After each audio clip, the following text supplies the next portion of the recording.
Anda pergi ke Mekah, umrah atau haji, yang belum mudah-mudahan disegerakan. Kalau mati itu ada bulatan di atasnya tuh, sukun. Ini kan tempat pulang terakhir kan. Logika sederhananya begini. Kalau kita ingin menempati tempat untuk pulang yang terbaik, sekarang sedang kita beraktivitas, berarti kita siapkan kan? Jadi Nabi memandangnya biasa. Karena sifat dunia itu ya kecil sekali gitu. Biasa. Yang Nabi khawatirkan itu adalah umat yang tak mampu memanage kekayaannya. Jadi Anda mau tugas jadi udara, darat, lautan, bekerja apapun, kalau Anda mengaku muslim, ingat Allah. Sejak langit dan bumi diciptakan, desain kehidupan itu setahun 12 bulan. Kalau Anda ingin tahu ketentuan yang lurus dalam agama, dalam konteks ini disebut din. Din itu yang menunjukkan pada kebaikan. Din itu yang mengatur supaya tertata. Kenapa din itu dinamakan dengan din, kemudian disebut dengan Islam? Inna dina indallahil. Seakan memberikan kesan Islam itu bukan cuma agama. Agama itu kan bahasa Sanskerta, tidak rusak kan? A-nya tidak, agama itu rusak. Menjaga supaya tidak rusak. Nah, din itu maknanya lebih daripada itu. Kenapa disebut Islam? Ingin memberikan kesan ketika Anda mengaku muslim, agama Anda apa? Islam. Itu bukan sekedar nama. Tapi dengan Anda menjadi muslim, mengikuti tuntunan Islam, maka menjaga Anda supaya hidupnya tertata. Supaya terarah.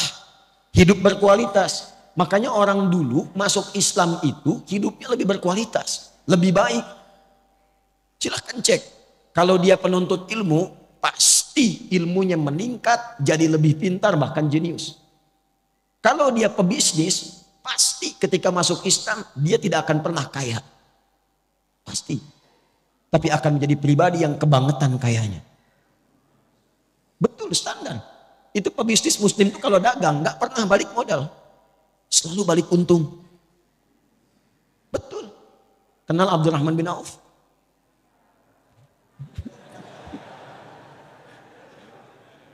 Saya nggak akan tanya kenal di mana. Saya itu riset ilmiah. Ini dipertanggungjawabkan dan disidang oleh profesor-profesor di satu kampus. Singkatnya begini, saya riset perbandingan pra-Islam dengan pasca-Islam. Abdurrahman bin Auf, singkatnya saat masuk Islam, itu dalam bisnisnya yang berkah itu, kalau dikonversi ke sekarang, aset dan semuanya, itu nilainya 72.000 triliun. Elon Musk belum ada apa-apa. Dan baru turun kemarin jadi 2.800-an. Jeff Bezos 1.800-an. Triliun. Itu belum ada apa-apanya, baru kaya. Abdurrahman bin Auf itu kebangetan kayanya. Kebangetan. Kapaknya terbuat dari emas. Tapi masuk surga juga. Ya, daripada miskin gak jelas kan? Luar biasa. Jadi semua orang itu jadi orang hebat. Terus yang tadinya itu angkuh jadi orang yang tegas. Yang sombong jadi tawadu. Semua berubah. Itulah muslim. Jadi kalau hari ini ada yang mengaku orang Islam, kok bisa kata-katanya menjadi kotor? Kakinya melangkah pada yang tidak baik. Masa depan tidak tertata. Nggak tahu kegiatan apa yang mau dikerjakan. Berarti ada yang belum sempurna dalam keislamannya. Nah ini yang menjadikan kita diminta oleh Al-Quran, coba tata supaya lurus. Dzalika dinul qayyim. Qayyim itu kan lurus, tegak, berkualitas, benar. Sifatnya disebut dengan qiyam. Orangnya qaim, yaqum. Setiap mau sholat kita akan ada iqamah kan. Aqama yuqimu, supaya sholatnya benar, lurus, tertata, safnya lurus. Itulah muslim. Itulah muslim. Nah singkatnya di ayat ini, gambaran cepatnya orang Islam itu mesti punya planning, konsep kegiatan yang jelas. Dalam mengatur waktunya, setidaknya dia punya program dalam setahun itu 12 bulan apa yang mau dikerjakan.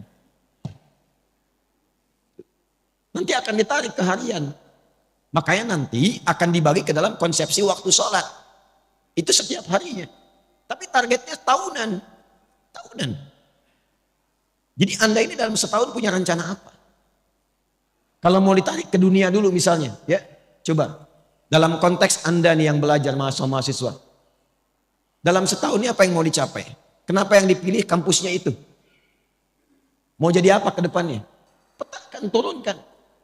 Dibagi ke dalam 3 bagian minimal.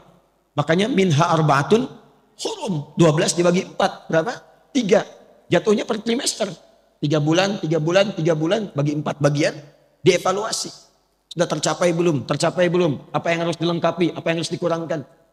Target IPK berapa? Diturunkan.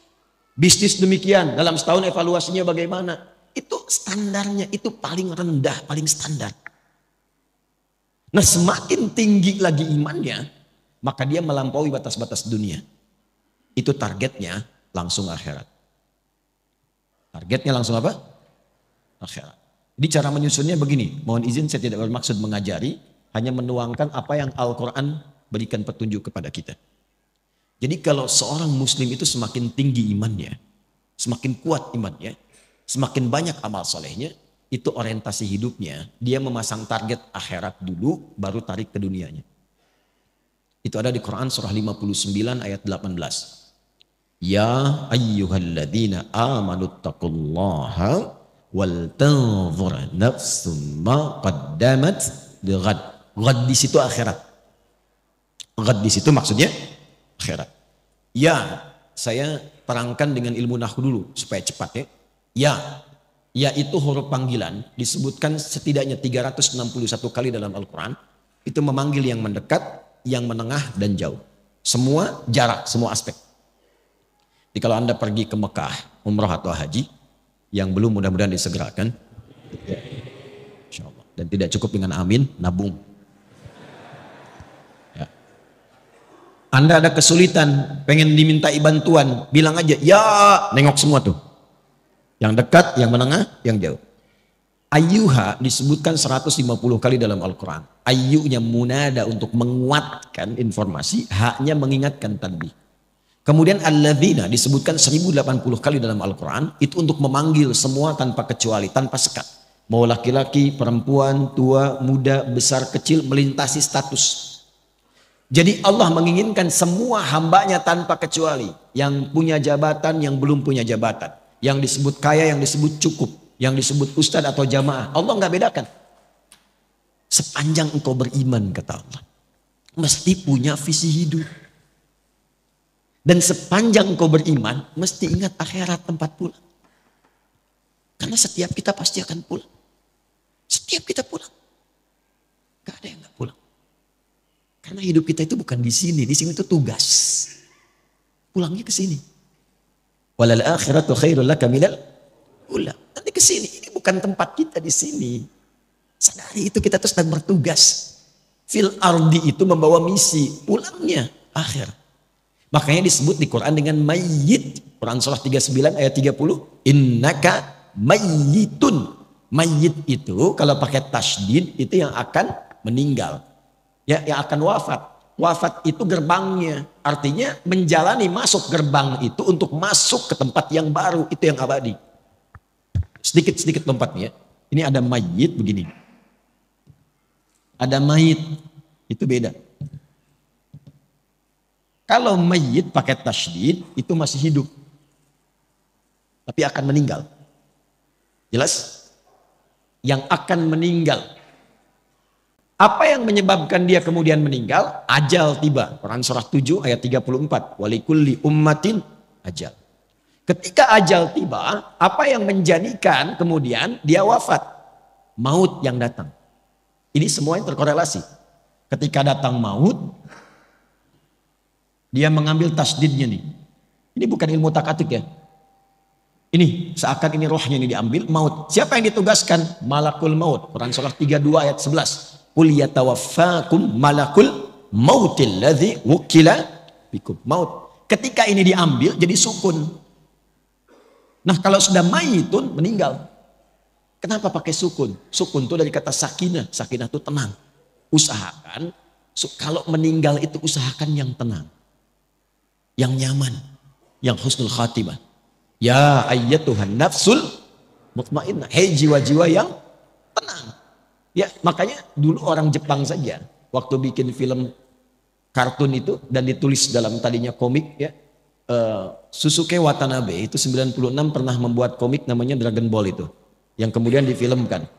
Itu kalau Piccolo di Kamehameha sama Son Goku, kemudian mati, di atasnya ada bulatan kan? Pernah inget gak? Saya nggak suka film, nggak suka nonton, cuman saya suka riset kenapa begini, kenapa begitu. Bayangkan orang belum beriman saja sudah sadar kalau mati itu ada bulatan di atasnya tuh, sukun. Semakin tinggi imannya dan dia sadar, ya ayyuhalladzina, pakai alladzina, kita ini akan wafat. Dipanggil oleh Allah imannya, dipanggil, harus punya visi. Baik engkau yang merasa imannya itu, maaf, lemah sehingga jauh dari Allah. Ya, kan orang lemah itu kalau lemah iman, rasanya malu kalau mau ibadah, seakan jauh. Ya kan? Mau ngaji malu, mau ke masjid malu gitu ya. Ada yang standar menengah, standar. Ada yang kuat, saking kuatnya, Masya Allah cepat. Ilustrasi gampangnya, itu waktu sholat. Kalau ingin kita mengukur tingkat kekuatan iman, gampang, cek dalam sholat. Itu standar Quran. Quran surah ke-8 ayat kedua. Innamal mu'minuna alladzina idza dzukirallahu wajilat qulubuhum. Sungguh insan beriman itu bisa dicek standarnya. Kalau disebutkan nama Allah, ada getaran dalam jiwanya. Konfirmasi iman. Nah, Allah menyebutkan namanya itu lewat muadzin dalam adzan, dipanggil. Adzan itu adzan dari kata udhun, telinga. Kenapa disebut adzan? Karena lafaz ini satu-satunya yang akan sampai ke telinga 24 jam berputar. Diperdengarkan nama Allah setiap berganti waktu. Baru bangun disebutkan. Siang disebutkan, sore disebut, sampai malam. Untuk dilihat standar iman dalam sehari itu bagaimana kualitasnya. Karena kata Nabi, nanti ada yang yusbihu mu'mina wa yumsi kafira. Paginya kuat, sorenya lemah, bahkan ada yang kufur. Allahu Akbar, Allahu Akbar. Ya, kita ambil misalnya duhur jam berapa? Subuh tadi jam berapa? 4.22 terjadi perbedaan pendapat. Ya kita ambil pas dekat komat lah 4.25 misalnya. Nah ini kalau azan 4.25, Allahu Akbar, Allahu Akbar, Anda langsung sadar, ya Allah azan, saya siap-siap. Nah itu kualitas imannya standar. Standar. Belum kuat. Tapi kalau dari jam 4 Anda sudah siap-siap, belum dipanggil, sudah ada getaran untuk merespon. Itulah iman yang kuat. Tapi kalau dipanggil 4.25, Anda baru sadar 5.24.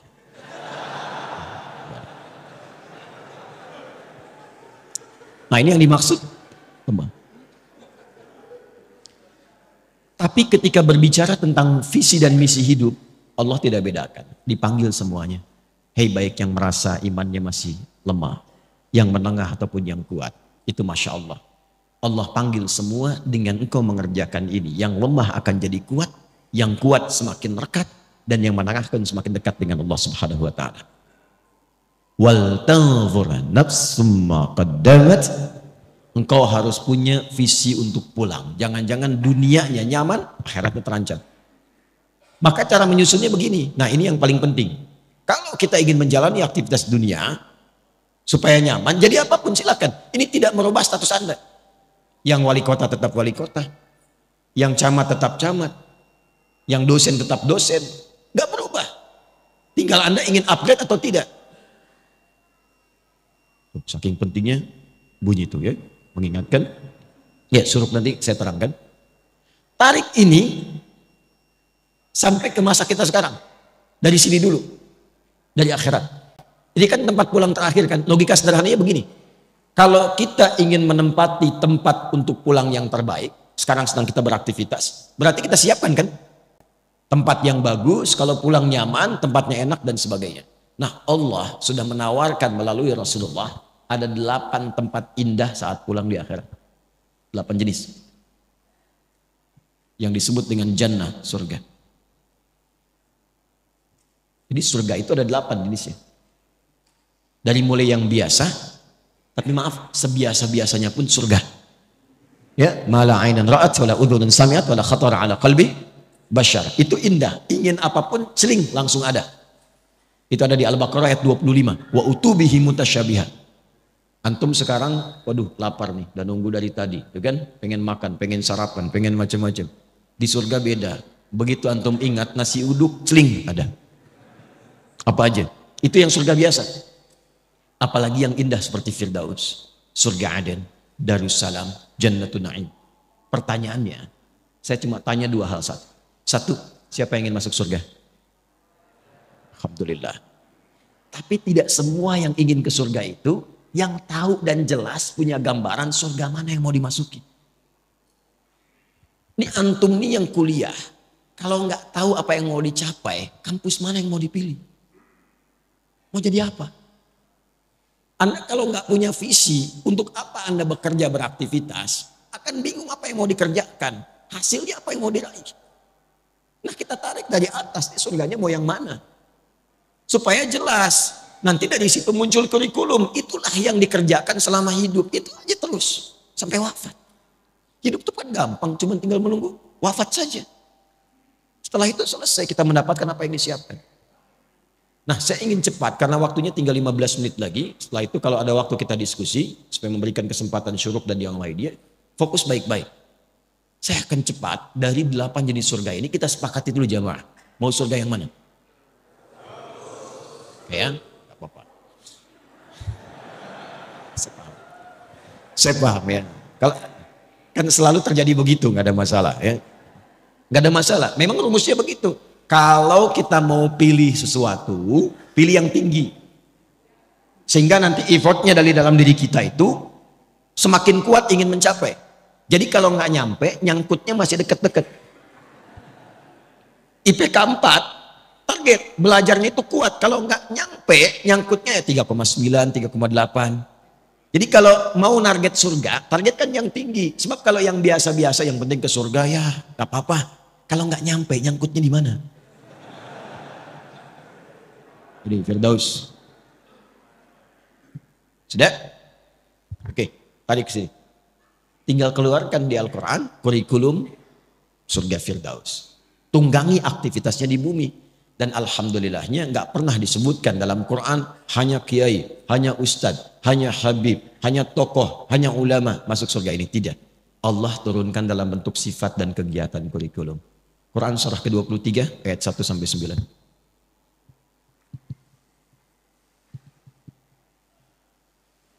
Qad aflahal mu'minun alladzina hum fi salatihim. Terus sampai Anda dapatkan, perhatikan, ulaika humul warithun alladzina yarithuna al-firdausa hum fiha. Dan itu pakai alladzina. Semua berpeluang masuk ke surga situ. Bahasa bebasnya begini, ada calon penghuni surga Firdaus yang sedang beraktivitas dan berpetualang di bumi. Siapa mereka itu? Diturunkan sifat kurikulumnya. Satu, yang sholatnya khusyuk. Sholat khusyuk. Jadi bukan sekedar sholat. Surga biasa, yang penting sholat. Yang penting sholat. Surga Firdaus, sholatnya dinaikkan kualitasnya khusyuk. Anda bisa menjadi pejabat silahkan. Presiden, gubernur, bupati, wali kota, camat, lurah, RW, RT dan sebagainya silahkan. Tapi kalau pengen ke Firdaus, Anda mesti sholat. Ke surga Firdaus itu ditentukan bukan dengan jabatan dunia. Tapi dengan kualifikasi ini. Dan sholatnya mesti khusyuk. Jelas sampai sini? Kemudian walladzina hum 'anil lagwi mu'ridun. Menata diri supaya bermanfaat. Yang tidak penting tidak dilakukan. Bicara yang penting. Yang nggak penting diam. Lihat yang penting-penting. Yang nggak penting nggak harus dilihat. Dengar yang penting-penting. Yang tidak penting tidak harus didengar. Sampai ke ujung kaki. Nah, kalau sudah paham ini, tunggangi menjadi sifat kegiatan. Kalau sudah kita tunggangi sampai wafat, sabar sampai meninggal. Insya Allah. Ini siap. Walladzina hum lizzakati fa'ilun. Dia pun bekerja, itu untuk mewujudkan targetnya ini. Ke Firdaus. Jadi dia berusaha itu untuk mendapatkan harta, capaiannya bukan kaya. Makanya komen Nabi. Dan ingat ya, kalau Nabi sudah komen itu, kita umatnya langsung like, share, and subscribe. Gak usah ditawar. Komen Nabi sederhana. Kata Nabi itu gini, kaya itu biasa bagi umatku. Jadi Nabi memandangnya biasa. Karena sifat dunia itu ya kecil sekali gitu. Biasa.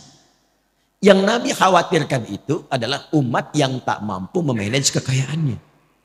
Nah, calon penghuni surga Firdaus ini, dia pun kalau berbisnis, berdagang, berusaha untuk kaya, bukan sekedar kaya, kayanya itu untuk beramal, lizakat, minimal untuk zakat. Jadi bukan untuk memenuhi dunianya. Dan ketika Anda mengejar akhirat, dunia pasti ikut. Demi Allah saya katakan, Anda kejar akhirat, dunia pasti ikut. Nggak ada ceritanya orang mengejar akhirat kehilangan dunia, itu nggak ada. Dan itu akan sesuai porsinya dengan kebutuhannya. Saya tanya Anda, zakat itu berapa persen? 2,5%. Itu yang standar ya. Standar pokok, 2,5%.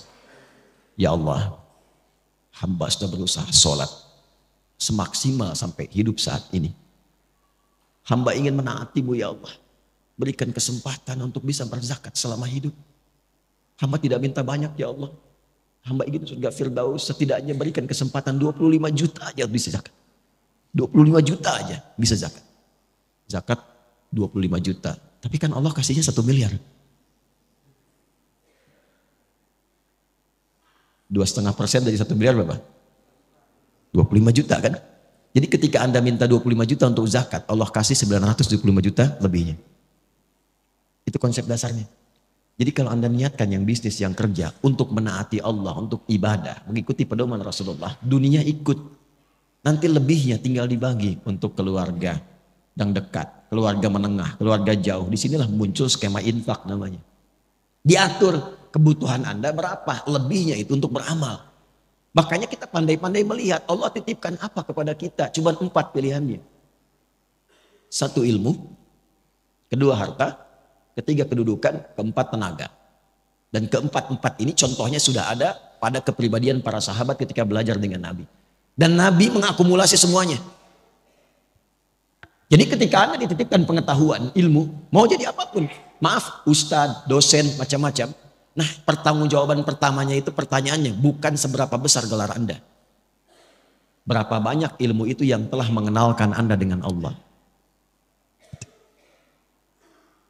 Kan jelas, itu setiap bangun loh standar. Jadi kalau kita bangun tidur, itu langsung ditanya ya pada diri kita melalui hadis Nabi. Sampai bangun itu sudah seberapa dekat dengan Allah. Ingat Allah enggak? Itu ada di Abu Daud nomor hadis 1367. Silahkan dicek. Dari Ibnu Abbas radhiyallahu ta'ala anhuma. Itu kata beliau kalau Nabi bangun dari tidurnya, kana Nabiyyu sallallahu alaihi wasallam idza istaiqadha bin naumihi fajalasa. Kalau Nabi bangun dari tidur duduk dulu. Enggak langsung, jangan langsung beraktivitas, duduk supaya tenang. Wa masaha biyadihi min athari naumih. Kemudian menghilang